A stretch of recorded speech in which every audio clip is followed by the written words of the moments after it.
Hey y'all, you're listening to It's Been a Minute from NPR. I'm Brittany Luse.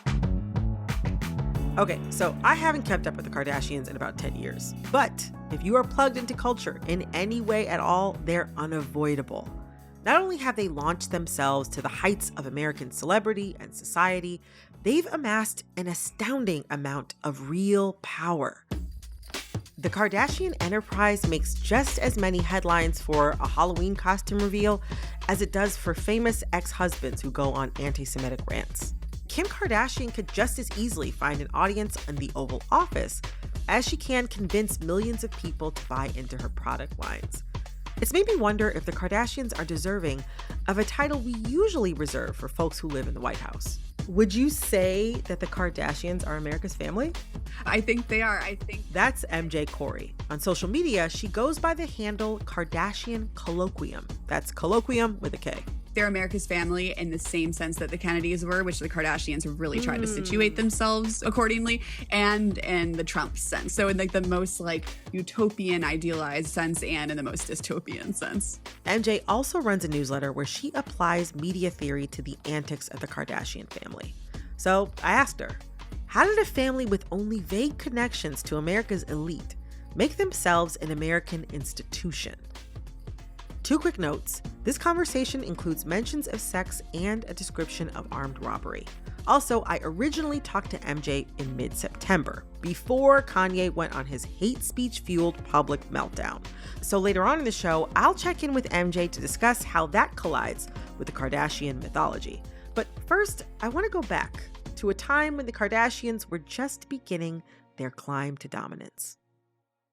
I'd like to dig into how we got here. So like when I think of like a major turning point in the Kardashian empire, my mind goes right to the episode of Keeping Up with the Kardashians from 2012. I think we all know it, where Kanye and a stylist clean out Kim's closet to refill it with clothes that Kanye wants Kim to wear. Is it so bad to keep things? Yeah, you gotta like really clean out everything. It felt like we were watching the family get their celebrity status upgraded in real time. Yes. And at that point, like, to me, it felt like the Kardashians were in serious decline, like in the early 2010s. Like, Kim had 2 failed marriages. They seemed like they were struggling to stay relevant as celebrities. So Kim Ye going public at that time, to me, especially Kanye appearing on the show, I felt like that really breathed new life into the franchise. Oh, yeah.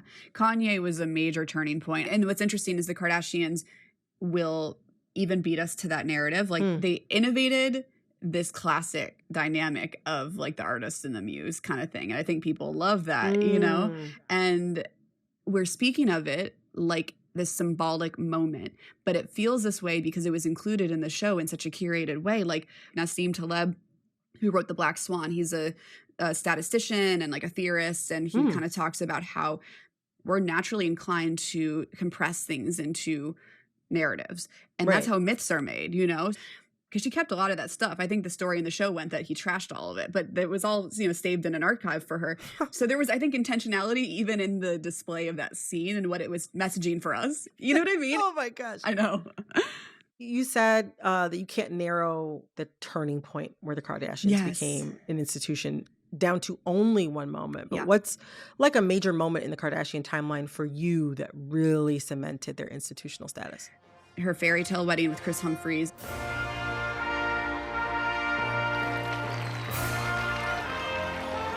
$4.4 million people tuned in to part 1 of it, and then 4 million to the part 2. It reminds me of like the JFK funeral. Like it manifested the power of TV to involve an entire population in a ritual process. Ooh. And I think that's true for a wedding too, you know? Yeah, absolutely. I just got married like 4 or 5 months ago, and I would say that's absolutely true. Yeah. The Kardashians have made a business also of these like really traditional family milestones that are actually so everyday. How much people paid for exclusive photos and their pictures from the bridal shower. It was a whole machine. So I think the 72-day marriage was already this televised event of a personal experience being made very public. And then it was very controversial because Kim had to go on like an apology tour when it didn't work out. So using public shaming, failure, and scandal to remain relevant. And then Kanye sweeps in and makes it all better. I mean, it's an incredible myth. Yeah. But it's interesting. Like, I feel like they almost provide a playbook for how media narratives are spun. I think that so many other institutions are doing the exact same thing. Yes. They're just not necessarily as naked about it and then can't Yes. quite be studied in the same way. Totally. There's a book I really like called United States of Distraction, Media Manipulation in a Post-Truth America. And it really breaks down the different media strategies that Trump used to kind of weaponize the press to achieve dominance. And it's a lot of media swerves, like when people are kind of like honing in on a mistake he made or something wrong he did. He will start discourse about, did Obama do it that way? Did he not? What's right or wrong about that? Right. So like, media swerves are a big thing. The Kardashians also do. I think a good example of that is after Astroworld, which they were kind of taking heat for because of Kylie Jenner's proximity to Travis Scott. Right. They kind of were frozen in time and didn't do anything or say anything for a few days. And then Kylie went to a friend's wedding wearing a very revealing dress. Yes, I remember. And for those unfamiliar, we're talking about the Astroworld Festival last November, where 10 audience members died at Travis Scott's concert. Travis Scott, of course, is the father of Kylie Jenner's kids, but then it was actually Kendall who put on this outfit. Because of that, the conversation became, should someone wear this type of revealing dress to their friend's wedding? Exactly. That was a media swerve one. Yeah. You know, the thing about Empire's institutions is that like they endure through strategy and long range planning. Yes. Something else that I've been thinking about a lot as this family business has progressed, motherhood has become a huge part of the Kardashian brand. Yes. Like, it actually feels like the central focus of their Hulu show, The Kardashians, which is now in its second season. I wonder if or how you see this focus on motherhood narratives as a part of their institutional playbook.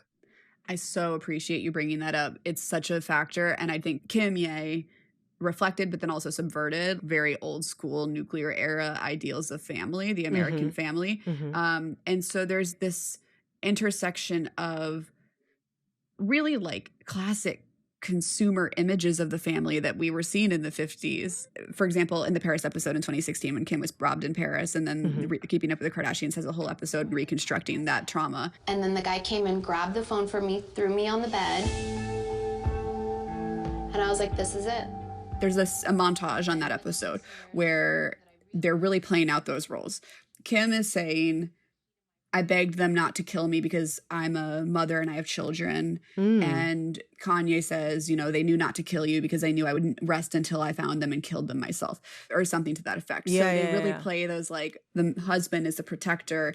The wife her life has meaning because she's in relation to a family. A nurturer, right. Yes. And I think that there's been a challenge kind of leveled at their critics for boxing Kim in as this sex tape sort of hoe when she's also a mother and has all these traditional values. Right. She straddled the Madonna horror paradigm in like a really unforeseen way, I think. And the fact that it was a brush with tragedy that allowed Kim proximity to kind of iconism that we associate with the Marilyns and the Jackie O's. And so I think that it got her close without having to like actually kick the bucket. Yes.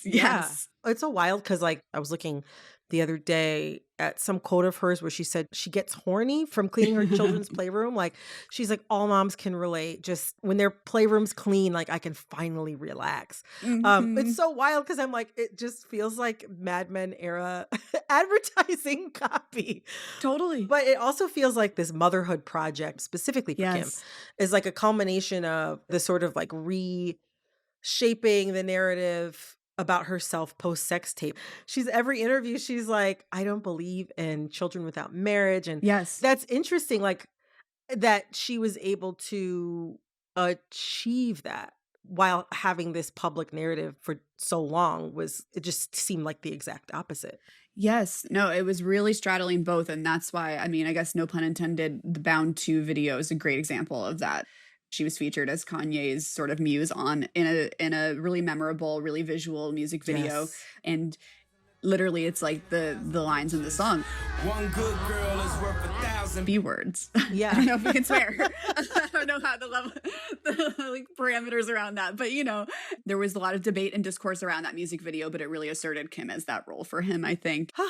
So going back to like Kim and this sort of like, or even just all of the Kardashian mothers, because Kendall doesn't have any children. Yes. I wonder, what do you think their motherhood narratives say about societal expectations of mothers, maybe even specifically millennial mothers and millennial motherhood? Like, how do you see the Kardashians reinforcing or challenging those notions?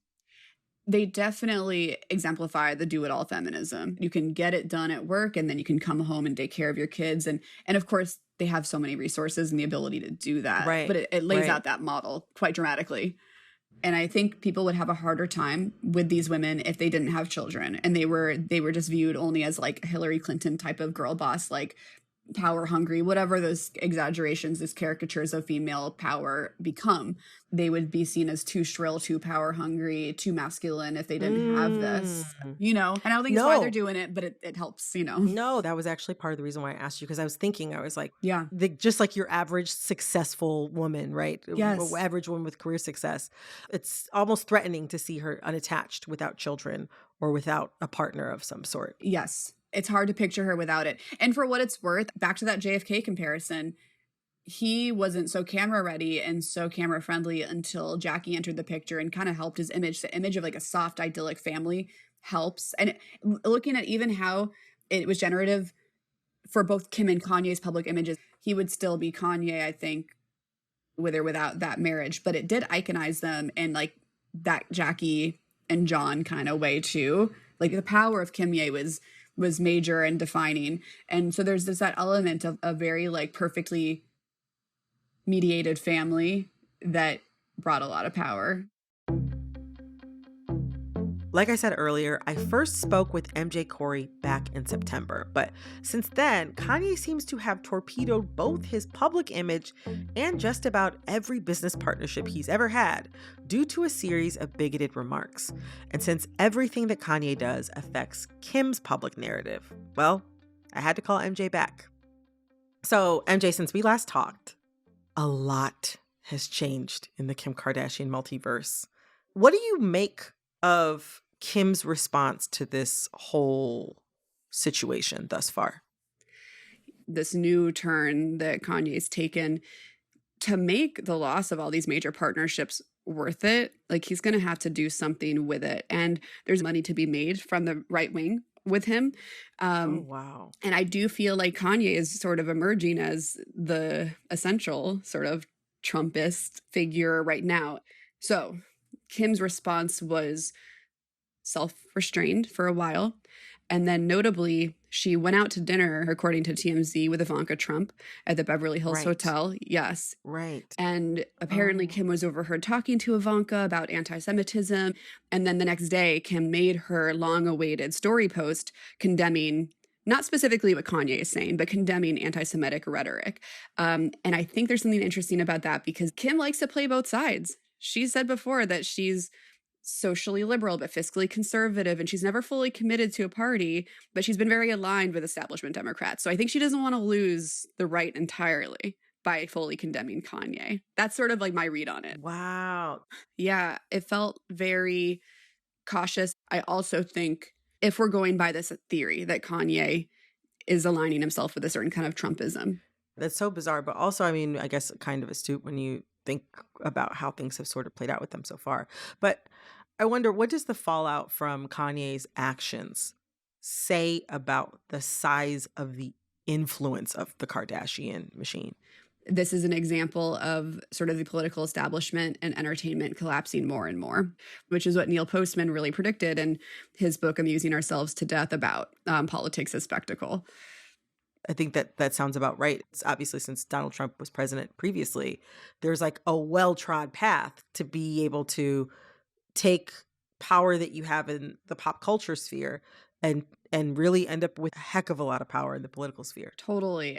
Oh my gosh, it's so wild to think about. I know. After all the latest headlines, would you say the Kardashians still fit the narrative of America's family? Yeah, because they're never perfectly America's family in that they reflect or represent like everyone in America, but they do reflect and represent the systems as they're evolving. So I still think that they are that reflection, again, whether we like it or not. It's kind of like if you're showing me a Kardashian, you're showing me your values, Yeah. basically. Oh, it's an ink blot test for sure.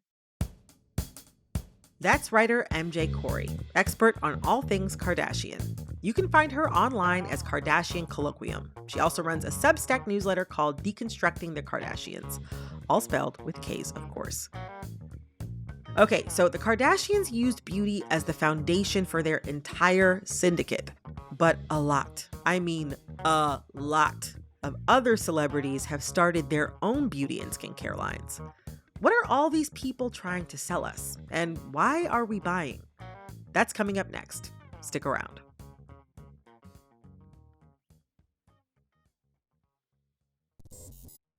Support for this podcast and the following message come from Dignity Memorial. When you plan your celebration of life in advance, it becomes a gift from you to your family, because nobody should have to plan for a loss while they're experiencing one. With Dignity Memorial providers, you can pre-plan every detail to give your family and yourself valuable peace of mind, knowing that everything will be taken care of with professionalism, compassion, and attention to detail that is second to none. For additional information, visit dignitymemorial.com. My next guest is also well acquainted with the business of the Kardashians and the power they hold. Jessica DeFino is a beauty reporter and cultural critic, but at one point she actually worked as an editor for the Kardashian-Jenner apps, which meant she received a lot of free luxury skincare samples. That eventually backfired on my face, on my skin, and on my soul. The products, the work, the paycheck, which she says was not even enough to afford the gas she needed to get to work, eventually took their toll, and she began to really examine the beauty boxes she once joyfully received. It really started my whole journey with learning, how does the skin actually function? And that was a big light bulb moment for me, separating function of the skin from skincare products, separating care from consumerism. I talked with Jessica about a trend that's been snowballing for the last few years, celebrity beauty lines, like the ones the Kardashians have. And she's got all the answers, from what these celebs are actually selling to the reasons the face was left behind in the body positive movement. In the world of beauty, skincare seems to really be having this huge moment. Why do you think it's such a big focus of the beauty industry right now? Oh, there are so many reasons why skin is having a big moment. Color cosmetics are sometimes seen as superficial or like a vapid pursuit. Skincare has all of these claims to health and wellness, so it's easier for people to feel like they are taking care of themselves, that this is for their health, their well-being, even their mental health, and not feel like they're funneling time into perpetuating beauty standards, even though that is, for the most part, what skincare is as well. But still, a lot of people, a lot of consumers are looking to people to influence their purchasing decisions, especially around skincare, because I feel like we've reached this huge zenith point where it feels like every celebrity or influencer has a skincare brand. Why do so many celebrities have skincare brands now? I do think money is the main driver. Celebrities have always been very involved in the beauty industry, but traditionally they have been more involved in the way of endorsement deals. So they would be the face of an established skincare brand or a fragrance brand or a cosmetics brand. And I think just with the way the world is moving, it doesn't seem as lucrative of a position to be the face of somebody else's brand when you could pretty easily be the face of your own brand. So I do think there's an element of control, there's an element of capitalism, and then there's also the element of just fame. So this is the thing. The thing that gets me with celebrity skincare lines is how they're selling a product that did not help them to achieve the clear, glassy, plump skin that they have now. Yes. Even thinking specifically about say Jennifer Lopez, right? She came out with a skincare line a couple years ago. She has been known to have very clear, beautiful skin for 2 decades. It's not like she was using her Jennifer Lopez skin products like back in 2009. Like she just came up with these. That's not why her face looks like that. It is so true. I mean, celebrities have quote unquote good skin, the cultural ideal of good skin, because of strong genetics, expensive facials, injectable fillers, maybe even some light surgery. And then they're turning around and saying, if you buy these products that I just came up with, even though you've been idolizing me for 20 years, you can look like me too. Like what is quote unquote good skin? What does that mean? I personally despise the term good skin. I think good skin is an excellent example of how beauty has been wrapped up in morality. Beauty functions in society as an ethical ideal. And we have been fed messages since, the minute we pop out of the womb that to be a good person is to be a beautiful person. You even look at like Disney princess movies. You look at the princess who's good and you look at the villain who's ugly. Like we get these messages constantly. I do think that the idea of good skin shifts over time as beauty standards and beauty trends do. Currently, I think the ideal of good skin is very smooth, extremely shiny, wet looking. There is no allowance for changes in tone or texture. It's very flat, glass-like. It reflects the state of our largely virtual digital lives. We're expecting our faces to look like a screen. And it's so interesting because when you look back on like the history of beauty and the history of beauty standards, this isn't really a new phenomenon. So for instance, like when movies first came out and we could see actresses on the screen, the lighting wasn't that great, the camera quality wasn't that great, and it lent this sort of blurred, ethereal look to actors and actresses. And all of a sudden people were like, this is what somebody famous and worthy looks like. I want to look like that too. Every advancement in screens, in cinema, in digital has had that moment. And we are trying to adapt our real life human faces to a virtual hyper real standard of beauty. So to talk about Kim Kardashian for a second, who just put out her own skincare line, you wrote about an interview of hers where she said that if she had to eat poop every day in order to stop aging, she would. What do you think the marketing around her product says about where we are as a society? Because she gave that quote to the New York Times. Someone like her knows what she's saying if she's talking to the New York Times. Exactly. She gave that quote to the New York Times, and then she doubled down on it in an interview for Allure magazine a couple of weeks later. So she said it twice. She's been very clear that she would eat poop if it would make her look younger. I think it says a lot about the state of modern beauty marketing and modern skincare marketing, because in that very same New York Times interview, the Times noted that Kim Kardashian, for her skincare line, is opting not to use the term anti-aging to market any of her products. Right. They don't want to use this negative connotation of anti-aging. However, when you come out in that same article and say that you would eat excrement to look younger, you're perpetuating anti-aging ideology. And I think this is a really important thing to note, because in the beauty industry at large, we are seeing sort of a backlash to negative sounding terms like anti-aging, but the underlying ideology hasn't changed. Like our society and our beauty industry in particular is more youth obsessed than ever.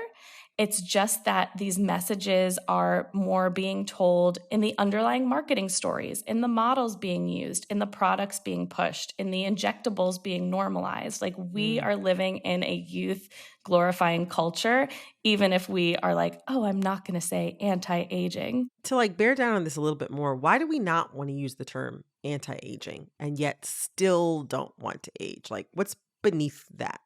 Anti-aging at its core is ageism, plain and simple. It is internalized ageism. And of course, the underlying ideology hasn't changed because we live in a deeply ageist society. We value members of society largely for their productivity. Your productivity and your value to the economy wanes the older you get.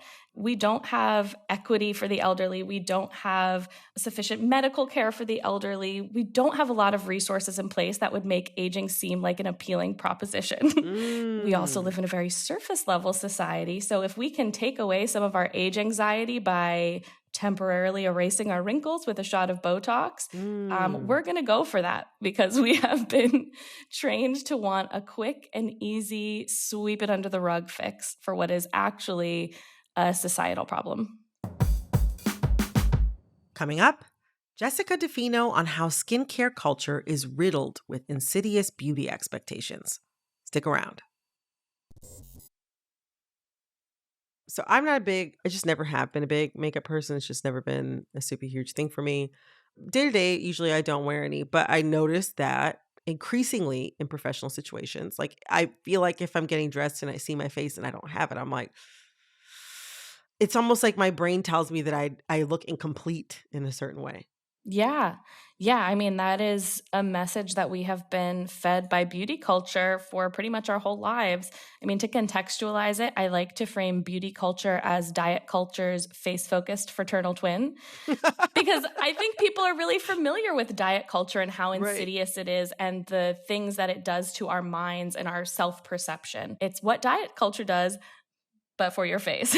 So like, it's totally understandable that you would feel that way. I mean, I feel that way. I put on concealer and a brow gel for this interview because I was like, maybe I'll be on camera.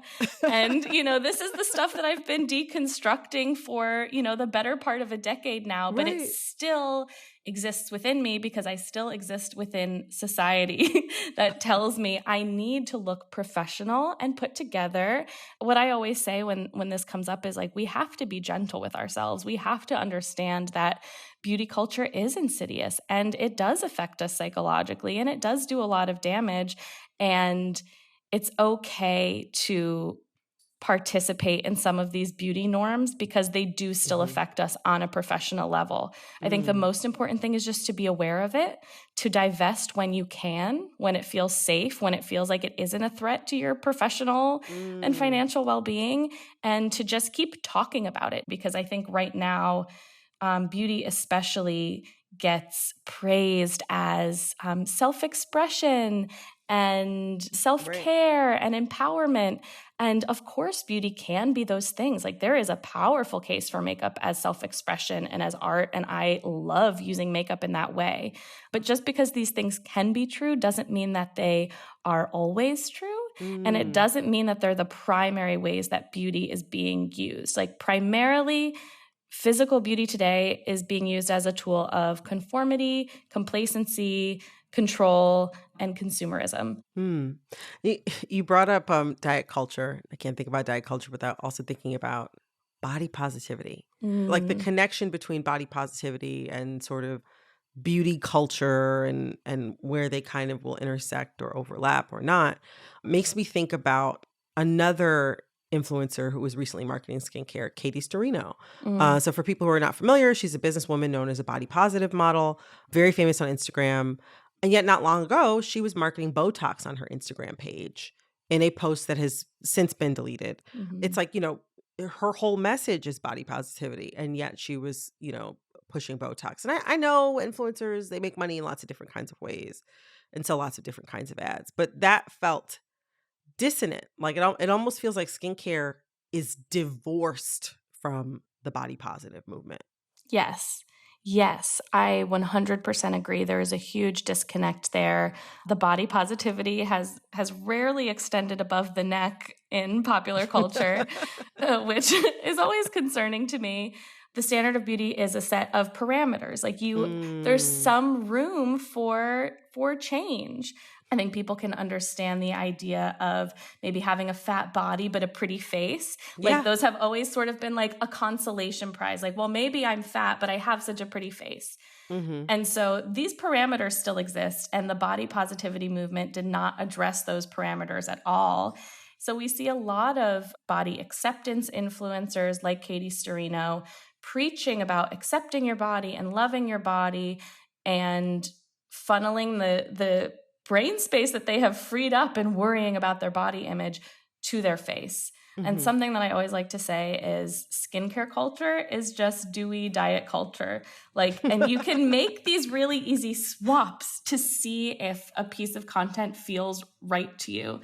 So for instance, I think in Katie Storino's Botox post, she was talking about erasing her frown lines.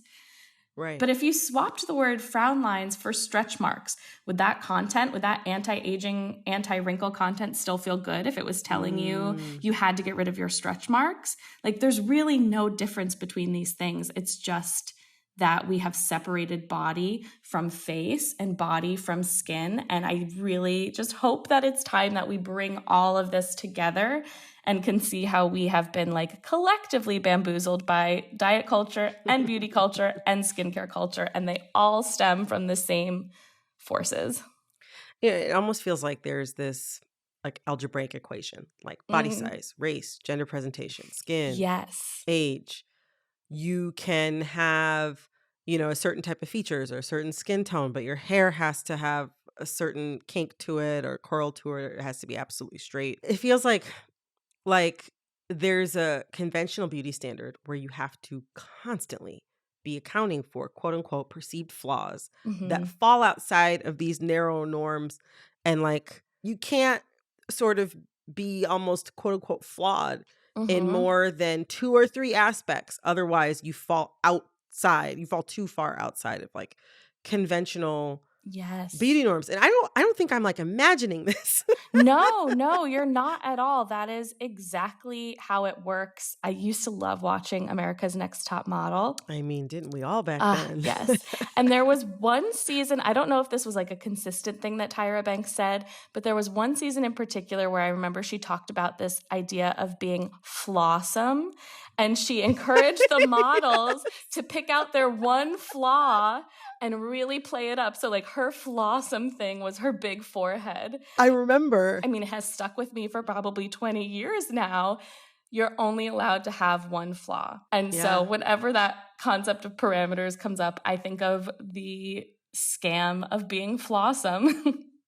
Okay, so I've been reading your work for some time. The thing I think about though with regard to beauty, and I've been thinking about this a lot, is like divesting from, like coming from where I'm coming from as a Black woman. It's hard for me to imagine divesting from something that I never really felt fully welcomed into in the first place. From having like, and I'm on the lighter side and I still can't like buy makeup at many places, And you said something earlier about like divesting when it feels safe. But I think for a lot of people with regard to beauty, some people literally are not safe. Yes. Divesting from beauty even a little bit. I think that's such a valid point. Like, beauty culture is part of reinforcing racism and colorism. And you can see this in the products that are on offer. For example, you can look at like any foundation range of most beauty brands pre-Fenty, and you would see, 20 shades for lighter skinned women and maybe 3 shades for dark skinned women to choose from. Yeah. This is not like a flaw in the beauty system. It's a design of the beauty system. And it's tempting to champion inclusion as the answer to all of it.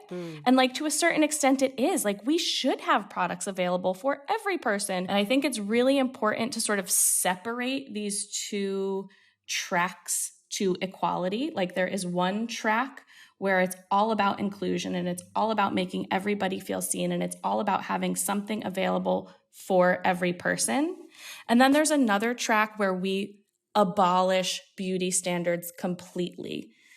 Like, in an ideal world, we should be able to be respected as human beings, no matter what we look like, by virtue of being human beings.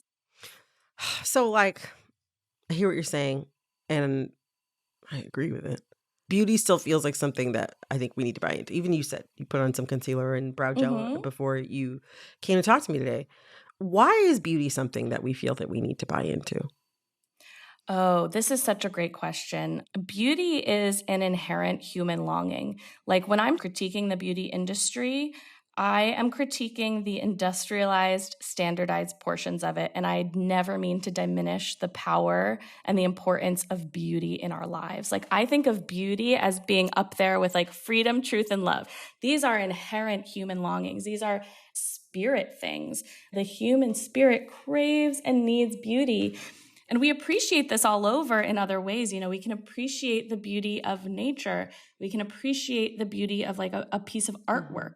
We need that kind of beauty in our lives. And part of what makes the beauty industry so powerful is that it co-opts this instinctual need, this instinctual craving for this like free, beautiful, energetic, three-dimensional version of beauty. And it flattens it into one dimension. And it says, no, beauty is only physical, and beauty can only be achieved through these products and these procedures with this money. And it really sort of like bamboozles us into believing, okay, that's the beauty that my spirit is craving. And that's also why it's so unfulfilling. We keep buying and we keep trying things and we keep applying things and we keep trying to make ourselves look different because that inherent human longing for beauty is not satisfied by the physical, standardized, industrialized stuff. And I mean, I don't have an answer for it. I don't know how we get all of us to like connect with that kind of beauty rather than physical appearance. But that's sort of what keeps me going. That's what keeps me interested. I think beauty is so important to our like well-being on a soul level. And it just upsets me so much that we've been fed this one-dimensional, flat, unfulfilling definition of what beauty is. I'm going to be thinking about this for quite some time. Thank you so much for joining us today on It's Been a Minute. Thank you so much for having me. I really loved our conversation. Thanks again to beauty reporter Jessica DeFino. You can find her work on her Substack newsletter, The Unpublishable.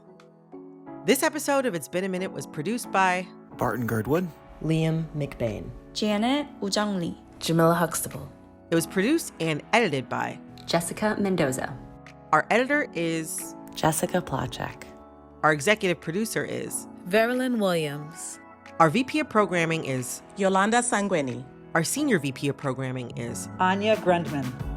All right, that's our show for today. See you next week for another episode of It's Been a Minute from NPR. I'm Brittany Luse. Talk soon.